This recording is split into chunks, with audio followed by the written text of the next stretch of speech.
বাসায় মেহমান আসা মানে বাড়ির বউদের উপর দিয়ে যে কি পরিমাণ জুলুম যায় আর কত কাজ করতে হয় সেটা তো বলে বোঝানোর মতো না। হ্যালো, আসসালামু আলাইকুম, welcome to my new video. কেমন আছেন আপনারা? আশা করি সবাই অনেক ভালো আছে। আলহামদুলিল্লাহ, আপনাদের দোয়াতে আল্লাহর রহমতে আমি অনেক ভালো আছি। আমার তো প্রতিদিনের সকালটাই শুরু হয় ঘুম থেকে উঠে চোখ ডলতে ডলতে রান্নাঘরে যাওয়া, দেন রান্না করা। আর রান্না করার পর যে কত ধরনের কাজ থাকে এটা আর আলাদা করে কিছুই বললাম না, সেটা সবাই জানে। সেই দিন তো রান্নাবান্না শেষ করে আমি যাচ্ছিলাম প্রাইভেটে। আর প্রাইভেটে যাওয়ার সময় দেখি আমার শ্বশুর আব্বা এখানে দুইটা বাচ্চার ব্যাগ হাতে নিয়ে যাচ্ছে। মানে তাদেরকে হয়তো রাস্তায় পাইছে, তারা ব্যাগটা ক্যারি করতে অনেক বেশি কষ্ট হচ্ছিল, দেন আমার শ্বশুর সেটা ক্যারি করে নিয়ে যাচ্ছিল। মানে এরকম একটা শ্বশুর পাওয়া ভাগ্যের ব্যাপার। অনেক সাপোর্টিভ একজন মানুষ। সে যদি সাপোর্টিভ নাই হতো তাহলে হয়তো এসএসসির আগ থেকে শুরু করে অনার্স থার্ড ইয়ারে পড়ে আমি এখন রানিং এই পর্যন্ত পড়াশোনাটা কন্টিনিউ করে আসতে পারতাম না। সবকিছুই তাদের মানে ইচ্ছা ছিল আর তাদের ভালোবাসা ছিল। আল্লাহ তাদেরকে ভালো রাখুক, এটাই আমি সব সময় চাই। প্রাইভেটটা শেষ করে গিয়েছিলাম টেস্টিটেডে কিছু খাওয়ার জন্য দুই ফ্রেন্ড মিলে। দেন টেস্টিটেড থেকে আসার সময় এই লাড্ডুটা আমি নিয়ে আসি। এই লাড্ডুটা এখন আমার মোস্ট ফেভারিট একটা লাড্ডু, মানে এখন আমার অনেক বেশি ভালো লাগে। 120 টাকা নেয় আর অনেক বেশি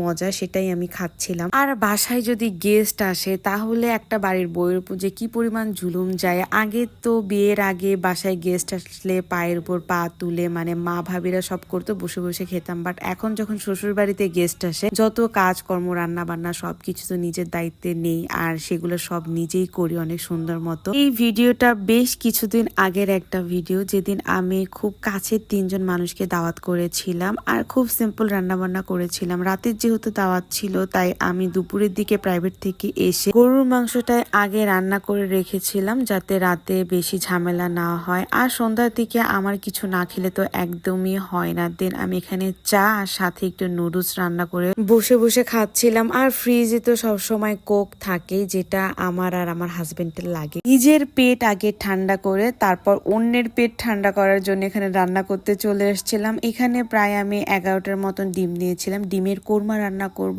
সাথে গরুর মাংস, পোলাও, সালাদ। আর তেমন কোনো কিছুই রাখি না, একদম সিম্পল রান্না বান্না। আর আমার হাতে ডিমের কোরমাটা আমার নিজের অনেক বেশি পছন্দ, নিজের প্রশংসা নিজেই করছিলাম। এখানে ডিমের যে গ্রেভিটা মানে কোরমার ইয়াটা সেটা আমি ভালো মতন কষিয়ে নিয়েছিলাম। দেন ডিমগুলা দিয়ে একটু ভাজা ভাজা করে এখন একদম যে দুধটা সেটা দিয়ে দিব। এইভাবে রান্না করলে আসলে ডিমের কোরমাটা অনেক বেশি মজা হয়। আমার রোস্টের থেকেও বেশি ডিমের কোরমাটা বেশি ভালো লাগে। অনেকেই দেখবেন যে আমি প্রায় সময় রান্না করি। দেন রান্না বান্না শেষ করে টেবিলে সুন্দর মতো সবকিছু সাজিয়ে রেডি করে রেখেছি, জাস্ট গেস্ট আসলেই খেতে দিয়ে দিব। আজকের ভিডিওটা এই পর্যন্তই। সবাই ভালো লাগলে অবশ্যই আমার পেজে লাইক, কমেন্ট এবং শেয়ার করে পাশে থাকবেন পরবর্তী ভিডিওগুলো দেখার জন্য। আল্লাহ হাফিজ।